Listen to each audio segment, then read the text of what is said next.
Hello বন্ধুরা, welcome to আরকে sports. আশা করি তোমরা সবাই সুস্থ ও ভালো আছো। তো আগামী 31 তারিখ ডুরান্ড কাপ 2024-এর final match, mega final match অনুষ্ঠিত হতে চলেছে জুহরতি ক্রীড়াঙ্গনে। Mohun Bagan versus North East United FC, এই দুটি দল একে অপরের বিরুদ্ধে ফাইনাল ম্যাচে মুখোমুখি হবে। মোহনবাগান দল যেভাবে কোয়ার্টার ফাইনাল ম্যাচ জিতলো পেনাল্টিতে, তারপর সেমিফাইনাল ম্যাচ জিতলো পেনাল্টিতে, আর আজকে তারা ফাইনাল ম্যাচ খেলবে নর্থ ইস্ট ইউনাইটেড এফসি দলের এগেনস্টে।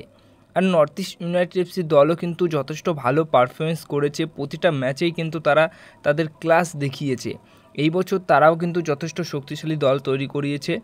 তো সব মিলিয়ে দুর্দান্ত একটা ম্যাচ কিন্তু আমরা উপভোগ করতে চলেছি ডুরান্ড কাপের ফাইনাল ম্যাচে, যে ম্যাচটা অনুষ্ঠিত হবে 31 তারিখ জুহরতি ক্রীড়াঙ্গনে বিকাল 5:30টার সময়। তো খুবই ইম্পর্টেন্ট একটা ম্যাচ, কারণ দুটি দলের কাছেই সুযোগ রয়েছে ডুরান্ড কাপ জেতার।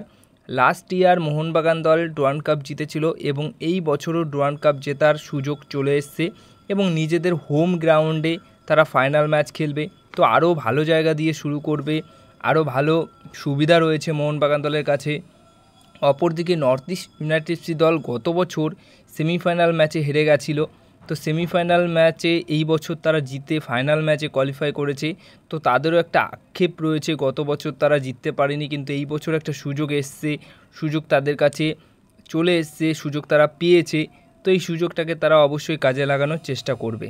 তো সব মিলিয়ে দুই দল একে অপরের বিরুদ্ধে কখনোই কোনোরকমভাবে জায়গা একটুও ছাড়বে না। তা একটা ভালো ম্যাচ কিন্তু আমরা উপভোগ করতে চলেছি। আর সবসময় quarter final match, semifinal, final, এই ম্যাচগুলো সবসময় হাড্ডাহাড্ডি ম্যাচ হয় এবং এই ম্যাচগুলোতেই আমরা কিন্তু ভালো খেলা দেখতে পারি।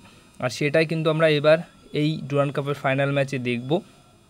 তো লাস্ট 5টা ম্যাচে নর্থ ইস্ট ইউনাইটেড এফসি দল 5টা ম্যাচই জিতেছে, আর যেখানে লাস্ট 5টা ম্যাচে মোহনবাগান দল একটা ড্র করেছে এবং 4টে ম্যাচ জিতেছে।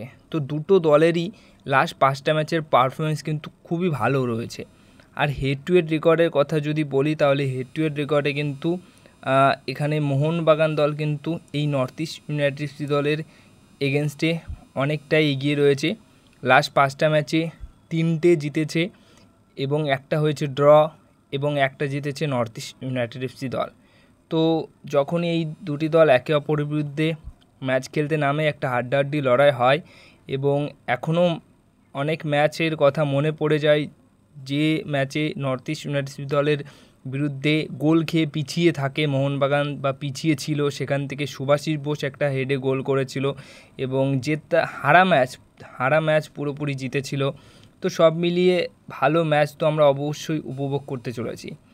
এবার যদি এই ম্যাচে দুটি দলের স্ট্রেংথ এবং উইকনেস নিয়ে কথা বলি, তাহলে নর্থ ইস্ট ইউনাইটেড এফসি দলের বর্তমান সময় দাঁড়িয়ে ভালো ফর্মে রয়েছে।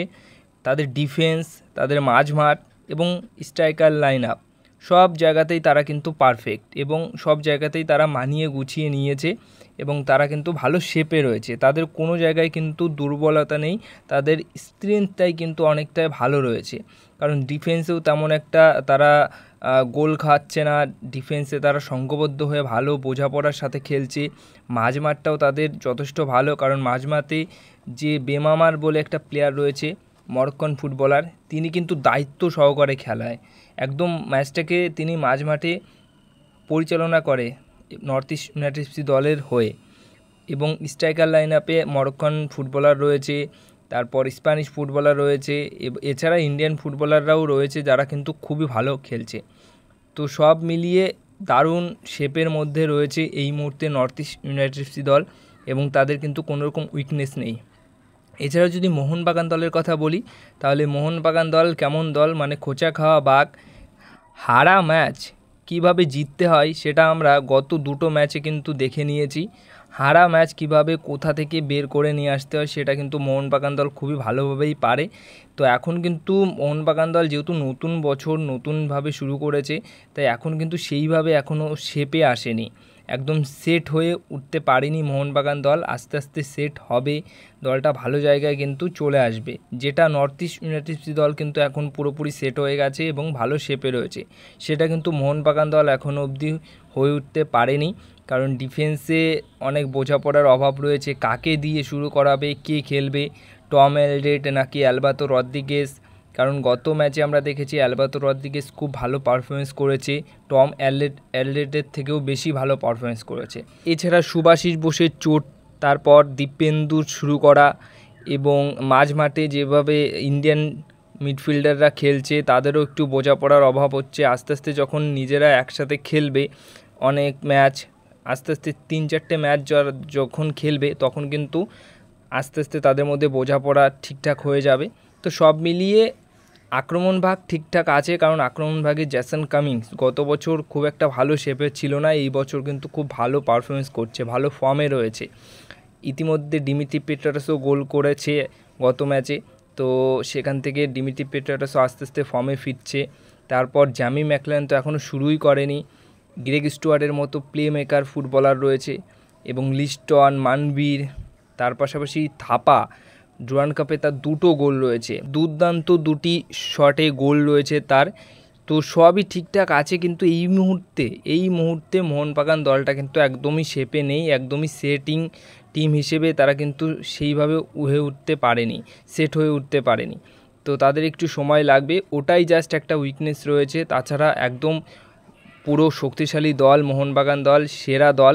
তো তাদের যদি একটু সময় দেওয়া হয় তারা কিন্তু আরও তাড়াতাড়ি সেট হয়ে ভালো পারফরমেন্স, আরও এর থেকেও বেটার পারফরমেন্স কিন্তু অবশ্যই করবে। তো ফাইনাল ম্যাচের জন্য দুটি দলই সবসময় নিজেদের শক্তিশালী দিক নিয়েই শুরু করে। এবার এই ম্যাচেও মোহনবাগান ফেভারিট, আবার নর্থ ইস্ট ইউনাইটেড দলও তারাও কিন্তু ফেভারিট তাদের দিক দিয়ে। তো দেখা যাক ফাইনাল ম্যাচে কি হয়। তোমরা অবশ্যই কমেন্ট বক্সে জানিও যে এই ম্যাচ কোন দল জিততে পারে, স্কোর কী হতে পারে, অবশ্যই সেটা কিন্তু কমেন্ট বক্সে জানিও।